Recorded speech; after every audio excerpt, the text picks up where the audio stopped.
मैं इन सारे प्रश्नों को एक एक करके लेता हूँ। सबसे पहले लेवल 1 में 2 स्टेज एग्जाम क्यों? 1,25,00,000 के आसपास स्टूडेंट्स ने अप्लाई किया है। इतनी बड़ी संख्या में देश भर में अगर रिक्रूटमेंट करना है तो आपको एक लेवल के एग्जाम से, सिंगल एग्जाम से करना बहुत मुश्किल है। फिर भी हम इसको री एग्जामिन करेंगे।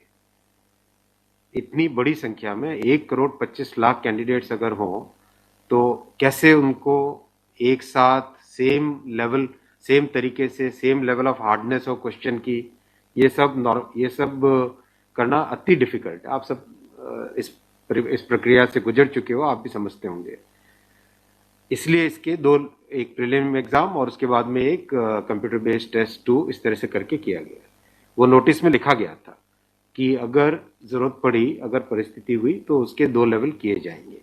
पहला ये। दूसरा, आपका प्रश्न कि 10+2 में ग्रेजुएट्स को कैसे अलाउ करें।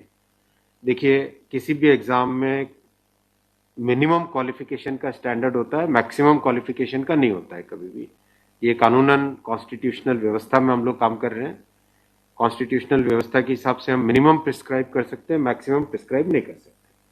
तो 10+2 के लिए जो क्वालिफिकेशन वाला स्केल है, उसमें अगर ग्रेजुएट बैठे हैं तो उसको रोकने का हमें कोई अधिकार नहीं है, किसी को कोई अधिकार नहीं है। अगर कोई नया इसके बारे में कोई नया न्यायपालिका की तरफ से कोई चीज आती तो अलग बात है, लेकिन हमारे पास कोई अधिकार नहीं है इसका। दूसरा विषय था ये। तीसरा विषय आपने रखा समय का। देखिए, शुरू में इसके लिए जो इस एग्जाम को कंडक्ट करने के लिए एप्लीकेशंस आई, दोनों के दोनों एग्जाम्स में 1 करोड़ से ज्यादा एप्लीकेशंस आई। 1 करोड़ से एप्लीकेशन ज्यादा आई तो जो एग्जामिनेशन कंडक्ट करने के लिए एजेंसी हमको हायर करनी थी, उसको हायर करने में टाइम लगा, 6 महीने से ज्यादा लगा। नेचुरली इतनी बड़ी संख्या में अगर एग्जाम करना है देश में तो अपने आप में वो एक बहुत बड़ा challenge. It's a Himalayan task, it's a huge task, it's a very very big challenging task. तो एजेंसी को सेलेक्ट किया गया। सेलेक्ट करते करते कोरोना आ गया।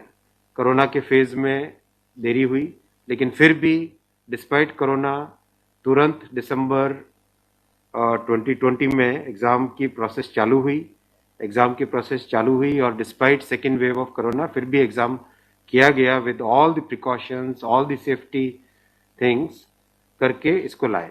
आप चाहे रेलवे की तैयारी कर रहे हो, बैंक की तैयारी कर रहे हो, एसएससी की तैयारी कर रहे हो, आईआईटी की तैयारी कर रहे हो, यूपीएससी की, यूपीपीएससी, किसी भी एग्जाम की आप तैयारी कर रहे हो, हर परीक्षा के लिए ये जो है आप यहाँ पर इस ऑफर का लाभ ले सकते हैं। रिपब्लिक डे पर स्पेशल अनअकैडमी की ओर से ये ऑफर चल रहा है। प्यारे छात्रों, अनअकैडमी की ओर से रिपब्लिक डे पर स्पेशल 6 मंथ का फ्री एक्सटेंशन आप लोग को यहाँ पर मिल रहा है। यानी कि यहाँ पर अगर आप 1 साल का प्लस कोर्स लेते हैं तो आपको 6 मंथ और एक्स्ट्रा यहाँ पर मिल जाएगा। यानी कि 12 महीने आपके पास तो है ही प्लस सेशन, उसके साथ 6 महीने और ऐड हो जाएंगे। यानी कि टोटल 18 महीनों के लिए आपको प्लस सेशन मिल जाएगा। ये कैसे मिलेगा? बिल्कुल 6 मंथ आपको फ्री मिल जाएगा। ये ऑफर जो है 25 जनवरी से 27 जनवरी तक चलेगा। और अगर आप हमारे इस कोड को यूज करेंगे AK लाइव को 10% डिस्काउंट आपको और मिल जाएगा। तो इसके लिए आपको क्या करना है, वीडियो के डिस्क्रिप्शन में मैंने लिंक दे रखा है। ध्यान रहे 25 जनवरी से 27 जनवरी तक ऑफर है। AK लाइव रेफर कोड है, आप इसको यूज करेंगे तो 10% डिस्काउंट आप लोग को यहाँ पर मिल जाएगा। तो देर किस बात की, वीडियो के डिस्क्रिप्शन में लिंक दिया है, जाइए जल्दी से इस ऑफर का लाभ लीजिए। जो दूसरा वाला ग्रुप बी का एग्जाम है उसमें कैट में चले गए थे बच्चे, क्योंकि करीब 5 लाख के आसपास एप्लीकेशंस ऐसी थी जिसमें फोटोग्राफ प्रॉपरली मैच नहीं हो रहा था। तो नेचुरली अगर एप्लीकेशन में फोटोग्राफ मैच नहीं हो तो उसको आप एग्जाम में कैसे लोगे, तो वो विषय आया था। तो उस विषय के कारण लोग कैट में गए थे। एडमिनिस्ट्रेटिव ट्रिब्यूनल ने जैसे ही उसका समाधान किया, फैसला किया, उसके फैसले के तुरंत बाद में हम लोगों ने एग्जाम के प्रोसेस को आगे किया। कोई उसमें देरी नहीं की। और हमारा, देखिए, हमारी सरकार, प्रधानमंत्री श्री नरेंद्र मोदी जी का इंटेंट हमेशा है कि मैक्सिमाइज करना है रोजगार को। इसीलिए आप देखिए इतनी बड़ी संख्या में, यानी रेलवे में 1,40,000 टोटल, 1,05,000 ग्रुप डी की कैटेगरी में, लेवल 1 की कैटेगरी में, और लेवल 2 से लेवल 6 की कैटेगरी में 35,000 कैंडिडेट्स वैकेंसीज। 1,40,000 की वैकेंसीज लाना कोई छोटी बात नहीं है, बहुत बड़ी बात है। फिर आपका चौथा पॉइंट आप देखिए, ज्यादा से ज्यादा कैंडिडेट्स को फर्स्ट स्टेज से सेकंड स्टेज में जाने का मौका मिले, इसके लिए 2015 तक हमेशा प्रिलिमिनरी एग्जाम जो होता था, फर्स्ट स्टेज होता था, उससे 10 गुना लिए जाते थे, केवल 10 गुना लिए जाते थे। 2015 के बाद में पहले ही संख्या बढ़ा के 15 गुना कर दी गई, जिससे कि ज्यादा से ज्यादा कैंडिडेट्स को मेन एग्जाम के लिए जाने का मौका मिले। और 2019 में इस संख्या को 20 गुना किया गया, ताकि ज्यादा से ज्यादा लोगों को अवसर मिले, ज्यादा से ज्यादा लोगों, क्योंकि फर्स्ट स्टेज जो प्रिलिमिनरी एग्जाम इतना बड़ा नंबर है कि उस नंबर में हो सकता है कुछ बाय चांस उस दिन तबीयत ठीक नहीं हो, कोई दूसरा कारण हो, समय पे पहुंच नहीं पाए, कोई भी कारण से मिस कर गया, तो मैक्सिमम लोगों को हमें चांस देने का इंटेंट है। इसी इंटेंट के कारण 20 गुना किया गया। जो 10 गुना था 2015 से पहले, उसको 20 गुना किया गया 2019 में। तो ये प्रो स्टूडेंट्स, प्रो कैंडिडेट्स वाली अप्रोच है हमारी, और हमारी इंटेंट एकदम नेक नियति से काम कर रहे हैं, सच्चाई से काम कर रहे हैं। देखिए, कोई भी कहीं भी एक भी जगह से कहीं कोई पेपर लीक होने की बात नहीं है, कहीं पे कोई एग्जाम के मैनिपुलेशन की बात नहीं है। जो आज सिर्फ मुद्दा है, मुद्दा सिर्फ इतना है कि शॉर्टलिस्ट कैंडिडेट्स कितने किए जाए, यही मुद्दा है। इस मुद्दे को सॉल्व करेंगे, इसको भी हम बहुत सेंसिटिवली सॉल्व करेंगे। हमारे लिए छात्र हमारे साथी हैं, हमारे भाई हैं, हमारी बहनें जो एग्जाम दे रहे हैं, तो हमारे लिए बहुत इंपॉर्टेंट है, हम इसको बहुत सेंसिटिवली हैंडल करेंगे। तस्वीर और दिखाई पड़ी बच्चों को लाठीचार्ज, कल रात को आपने देखा, अगर तस्वीरें दिखाई हो हॉस्टल में घुस, मैं आपको इतना बताना चाहूंगा कि जो लोग किसी भी अपनी खुद की संपत्ति को अगर जलाते हैं, खुद की संपत्ति पे अगर अटैक करते हैं, उसको डिस्ट्रॉय करने की कोशिश करते हैं, तो उसमें जो प्रक्रिया पुलिस की होती है वो होनी, अगर हुई है, मेरी बात आप इसमें स्पष्ट रखिए कि मैं छात्रों को कह रहा हूं कि आपकी संपत्ति है, आप अपनी संपत्ति को जलाने के लिए क्यों बाहर निकले। और हम आपकी बात को शुरू से सुन रहे हैं। जिस दिन आपने पहले पॉइंट रखा, उसी दिन हमने तुरंत इसका, जैसे ही दूसरे दिन ही मेरे नज़र में आ गई थी बात ये, और दूसरे दिन मैंने तुरंत सारा ये टेबल मंगवाया कि आप मुझे एग्जैक्ट बताओ हर एक लेवल पे क्या वैकेंसी है, और हर एक लेवल पे एग्जैक्ट, जैसे लेवल 2 पे 5663, उसकी जगह 1,13,000, कितने गुने? 20 गुने। लेवल 3 पे 4,940, उसके अगेंस्ट कितने शॉर्टलिस्टेड? 98,833, 20 गुने। तो जो नोटिस के अंदर प्रक्रिया एग्जैक्टली उसके हिसाब से किया है, हर एक पे, level 2, level 3, level 4, level 5, level 6, हर एक पे एग्जैक्टली 20 टाइम्स किया गया है। इश्यू वो नहीं, इश्यू डुप्लीकेट नहीं, इश्यू यूनिक वाली बात आ गई। अब वो मुद्दा उनका है, क्योंकि इसलिए मुद्दा आ रहा है कि जिन लोगों ने तैयारी कर ली है उनको लगता है कि हमें एक बार और चांस मिल जाए, इसीलिए हम इसको बहुत सेंसिटिवली हैंडल करेंगे।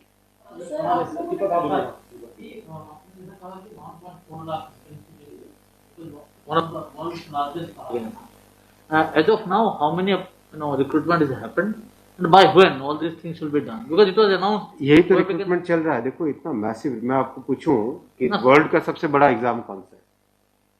वर्ल्ड का अगर, या इंडिया का भी अगर बड़े एग्जाम्स देखें, तो बड़े एग्जाम्स में जेई बहुत बड़ा एग्जाम होता है, सिविल सर्विसेज बहुत बड़ा एग्जाम होता है, स्टाफ सिलेक्शन कमीशन का बहुत बड़ा एग्जाम। इन सब एग्जाम्स में एप्लीकेशंस की संख्या होती है 5 से 7 लाख, 8 लाख, 10 लाख। यहाँ 1 करोड़ एप्लीकेशंस हैं। आप ये तो देखिए ना कि कठिन कितना है। 1 करोड़ एप्लीकेशन, 1.25 करोड़ एप्लीकेशन, 1 करोड़ 25 लाख, 1 करोड़ 35 लाख, उसमें समय लगता है। But this is something government was aware in a country where there is so much of unemployment, and there will be vacancy like this. Everyone will apply. इसीलिए तो टाइम तो इतना लगेगा ही। अगर आपको इस एग्जाम को ढंग से करना है, इतना टाइम लगेगा, चाहे कोई करे। और उसके बाद भी आज देखा कि गया से आगजनी की तस्वीरें आ रही हैं। क्या ये कन्वे नहीं हो पा रहा है? कहाँ पर ये लैक ऑफ कम्युनिकेशन आपको लग रहा है, या मैटर पॉलिटिसाइज हो चुका है? नहीं, कुछ लोग इसका गलत फायदा उठा रहे हैं, और मैं उनसे भी निवेदन करूंगा कि छात्रों को भ्रमित न करें, कोई गलत इसका उपयोग न करें। ये छात्रों का मामला है, ये देश का मामला है, इसको हमें सेंसिटिवली हैंडल करना चाहिए, और इसमें हर तरीके से संवेदनशीलता के साथ इस मामले को लेना चाहिए। सर, कुछ छात्रों के ऊपर FIR भी दर्ज की है, कुछ पुलिस के स्टडी में भी अभी के समय में है, ऐसी खबरें आ रही हैं। आप खबरों की जांच करिए। देखो, जो पुलिस की प्रक्रिया है वो अलग चीज है। मैं अभी मुद्दा है, जो उस मुद्दे को कैसे सॉल्व करें उस पर सोचना चाहिए, हमें फॉरवर्ड लुकिंग होना पड़ेगा। जिन राज्यों में हिंसा की खबरें या फिर जो रेल रोकने का जो मूवमेंट चल रहा है, ट्रैक पे स्टूडेंट बैठे हैं, क्या उन राज्यों के मुख्यमंत्री से आपकी बात हुई है और क्या कुछ आप लोग की इस संदर्भ में की कैसे? बिल्कुल, सब जगह लॉ एंड ऑर्डर स्टेट का जो रोल होता है, राज्यों के मुख्यमंत्रियों ने भी बहुत संवेदनशीलता के साथ काम किया है और हम भी कॉन्स्टेंटली टच में हैं, कंटिन्यूसली टच में हैं। और जो आज कमेटी की बात भी सबके पास जा चुकी है ऑलरेडी, और मेरे ख्याल से ज़्यादातर जगह से स्टूडेंट्स ने इस विषय को स्वीकार भी किया है। और मैं अभी भी रिक्वेस्ट करूंगा एक बार फिर सारे स्टूडेंट बंधुओं को, छात्रों को, कैंडिडेट्स को, कि आप प्लीज़ अपनी ग्रीवेंसेस को, अपने पॉइंट को, अपने कंसर्न को, अपने विषय को, अपने मुद्दे को फॉर्मली रखिए। हम इसको एकदम संवेदनशीलता के साथ टैकल करेंगे।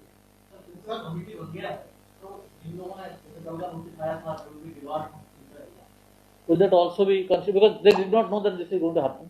नहीं, देखो, कमिटी एक बहुत ही सीनियर ऑफिसर्स की है और ये कमेटी हर चीज को, जितने भी मुद्दे इसमें आएंगे, हर एक मुद्दे को जल्दी से जल्दी, इसमें कमेटी का टाइम लिमिट भी दिया। कितना टाइम दिया हमने? टाइम लिमिट टोटल 4 मार्च तक। जो कमेटी की रिपोर्ट आने का क्या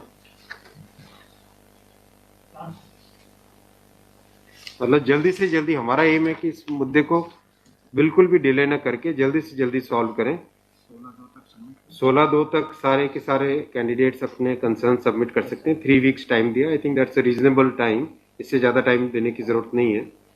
और कमिटी अपना सारे कंसर्न्स को एग्जामिन करके रिकमेंडेशंस देने का टाइम 4 मार्च दिया गया। तो कोशिश करेंगे उससे पहले पहले अगर हो जाए, 4 मार्च से भी पहले अगर हो जाए। डिपेंड करेगा कि कितने रिप्रेजेंटेशंस आते हैं, और मोटे मोटे मुद्दे तो अभी आ चुके हैं पब्लिक में सबके, इसलिए मुझे नहीं लगता है कि इसमें बहुत ज़्यादा टाइम लगेगा। एक तो आप कह रहे हैं कि जो मुद्दे हैं वो आपकी नॉलेज में आ गया है, मोटा मोटी सही आ गया है। दूसरी ओर ये कि जो आपके पैरामीटर्स हैं उस पर सब कुछ सही तरीके से लिया गया है, उसी तरह से शॉर्ट लिस्ट किया गया है। फिर इसमें प्रॉब्लम, फिर उसमें कमेटी आपको रिपोर्ट क्या करेगी और करेंगे क्या? इसका मतलब अगर चेंज करते हैं कुछ तो दूसरे एक बड़ा पक्ष और भी तो विरोध करेगा।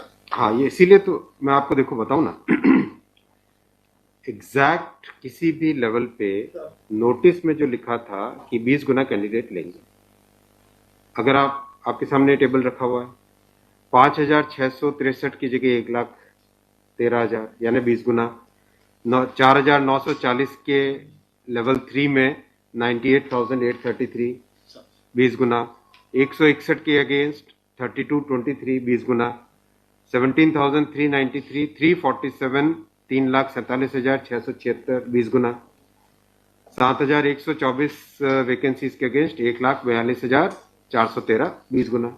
एग्जैक्ट 20 गुना है हर एक लेवल का। अब स्टूडेंट्स क्या कह रहे हैं कि जिन कैंडिडेट्स ने एक से ज्यादा लेवल में क्वालिफाई कर दिया है, राइट जी, उसके कारण सपोज मान लीजिए लेवल 3 में जो लेवल 5 का कैंडिडेट है वो भी क्वालिफाई हो गया है जी, तो वो लेवल 3 में कोई एक कैंडिडेट को जो क्वालिफाई नहीं हुआ है, उसे लगता है कि अगर उसको यूनिक के हिसाब से काउंट करते तो शायद उसको भी एक मौका मिल जाता मेन एग्जाम देने का। बराबर है, ये मुद्दा ही है। अब जो नोटिस इनवाइटिंग एग्जाम है, एग्जाम का जो नोटिफिकेशन होता है, उसकी एक सैंक्टिटी है, वो कोर्ट का मैटर है, वो लीगल मैटर हो जाता है। एग्जैक्टली उसके हिसाब से किया गया एग्जाम को उसी हिसाब से कंडक्ट किया गया, उसी हिसाब से शॉर्टलिस्टिंग की गई। अब जब ये मुद्दा आया है तो इस मुद्दे को सॉल्व करने के लिए कोई ना कोई तो तरीका निकालना पड़ेगा, राइट? तो आपका जो प्रश्न है, आपका प्रश्न वैलिड है कि क्यों ऐसा। आपके सामने डेटा सामने रखे हुए हैं, डेटा आप सबके सामने है, बिल्कुल एग्जैक्ट डेटा है कोई, और ये डेटा हमने पहले दिन ही दे दिया था।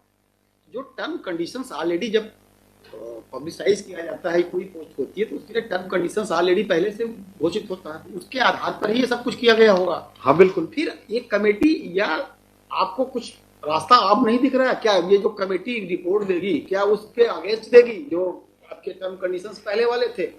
बात वही है ना कि आपकी बात, तो फिर लोग कोर्ट जाएंगे। हाँ, बात ये वही निगरान होगा जो नहीं जी। नहीं, अपने को तरीका ऐसा सॉल्व करना पड़ेगा, कोई तो ऐसा तरीका निकालना पड़ेगा जिससे कि जो लोग शॉर्टलिस्ट हुए हैं उनका भी करियर इफेक्ट ना हो, उनके प्रोस्पेक्ट्स भी कमजोर ना हो, और जो लोगों की ग्रीवेंस है उस ग्रीवेंस को तो एड्रेस करना पड़ेगा ना। छात्रों का मुद्दा है और लोगों ने अगर ग्रीवेंस रेज की है तो हमारी ड्यूटी है कि उसको हमें एड्रेस तो करना पड़ेगा ना। लेकिन आप देख रहे हैं आपके सामने ये टेबल है, एग्जैक्ट हर एक लेवल पे 20 टाइम्स है एग्जैक्ट। ये आप टेबल आप सब लोग देख लीजिए। और ये हमने जैसे ही शॉर्टलिस्टिंग हुई, कुछ लोगों ने मुद्दा उठाया, तुरंत मैंने आरआरबीज को क्लियर बोला था कि ये एग्जाम हमारी तरफ से एकदम ट्रांसपेरेंटली होना चाहिए और हर जगह एग्जैक्ट ये सब नंबर्स रखे गए।